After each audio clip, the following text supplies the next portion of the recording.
It's Conor McGregor and Eddie Alvarez for the lightweight title at UFC 205 in the most famous arena in the world, MSG, on Saturday night. Conor, you said that Eddie's wife and kids won't be able to recognize him. Eddie then said that was a sign of desperation. Conor, your response to that? No, simply fact. He's easily hit, as can tell by the marks all over his face and the many times he's been dropped in a contest. You're going up against a different animal when you face me. I'm too precise and I can strike you from everywhere. So it's simple fact. If he's tough enough, as he says he is, and he can outlast the onslaught and survive, then he will be unrecognizable by the end of the contest. That is simple fact. Just go look at Nate Diaz. How do you feel about that your wife and kids won't be able to recognize you? I could care less about the way I look after a fight. How I look is unimportant. I will be it's my belt. As long as I have my belt at the end, how I look it's unimportant to me. How this guy looks is very important to him. That may You're damn right. That may be the single reason he loses this fight.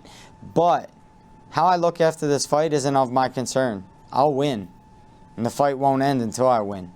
Eddie, you have an extensive wrestling background. Conor's 3 pro losses have come via submission. Do you feel the ground game is Conor's weakness? Yeah, of course. He knows it. His coaches know it. They all know it. They all know he's completely outclassed in that manner. But before I ever started wrestling or submitting people, I was knocking people out. That was my forte. That's what I did. So I can do it all. I can do what I want. Conor, what is Eddie's biggest weakness? I just think he's too stiff, too ordinary, too connected to his entire frame. It will be like a pane of glass. There's too much emotion riding into this for him. He's not loose in there. There's no smoothness. His work is sloppy. It's novice where I come from, so I look forward to exposing that. There will be a big gulp in class, and that's it. I will capitalize on it. Conor, we're showing pictures of you at the Rolls Royce that you had your face and Notorious across the side. You had it in New York City this week. If Eddie had his face on a car, what kind of car would it be? I don't know. I don't really give a about that. It's a nice car. It's a nice Rolls Royce, though, right? It's beautiful. It's very nice. I love it. Yeah, you should see the new one that came today. Now, the one that came today, you got stuck in a little traffic. Is that right, Conor? Is that what happened? Yeah, exactly. It's a convoy to and from places for me these days. Eddie, does stuff like that drive you nuts when your opponent doesn't show up on time? No, I'm okay with it. I'm just not gonna wait. I'm totally fine. He comes at his own accord. It's not my thing. You'll never see me late. It's not how I do. That's not how I do business. I don't know if you saw it, Eddie, but Conor made a jump shot at MSG on Wednesday, said, "I can do it all." You played a lot of sports growing up. What do you think Conor would be better at if you look at your history of on the field? That was a good shot. Nothing. That was a good shot. Don't be hating that shot. No. You didn't take no shot. No, I didn't take no shot. Out a shot. Everyone else, I took the shot. No. Nobody asked me. When you talk about stiff, I mean, that looked terrible. It went in, didn't it? That looked terrible. It sunk. Your form was terrible, be honest. Your form was terrible. It went in. Yeah, that was definitely some white boy stuff. Yeah. Conor, you tweeted out with the video, that jump shot, that your confidence comes from your big ball sack. Can you elaborate on that? Again, I revert to my old friend, the truth. That's where my confidence comes from. My big ball sack. Stop. Conor, you're looking to make UFC history by holding 2 belts at the same time. Where would a win put you among the all-time greatest UFC fighters?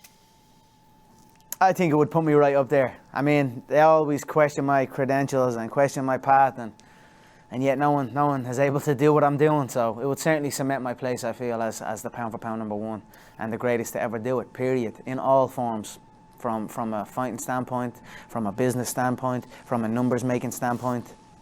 How can they not give me that after this?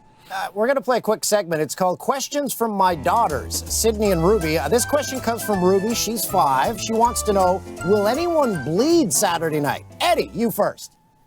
Yeah. I'm sorry, Ruby. If you're afraid of blood, don't tune in. Someone will bleed. Connor, will there be blood? It's a crazy business we're in, so you're most certain there will be some blood spilled. We're going to play a quick rapid-fire style game. You can only answer by using one word. Eddie, you go first. One word. How did you feel about waiting for Connor at today's presser? I felt happy. Connor, one word to describe your dance as you came onto the stage. Ballin'. Eddie, one word to describe Connor's mink coat. Cruella de Vil. Connor, one word to describe Eddie's personal style. Broke. Eddie, one word for how Connor will feel after Saturday's fight. Broke. Connor, finally, one word you have to say to Eddie before we let you go. It's all over, Edward. Hey, that was more than one That's word, 4 but we'll words. give you You that. cheated. That's 4 words. Eddie, do you have one word in finality? Final? In summation? Excuse me? UFC lightweight champ Eddie Alvarez. That's 2 words, you baldy bitch. All right. Eddie Alvarez, Thank Conor you so McGregor, much. UFC 205 this Saturday. Gentlemen, we can't wait for it. Madison Square Garden. Thank you very much, guys. See ya!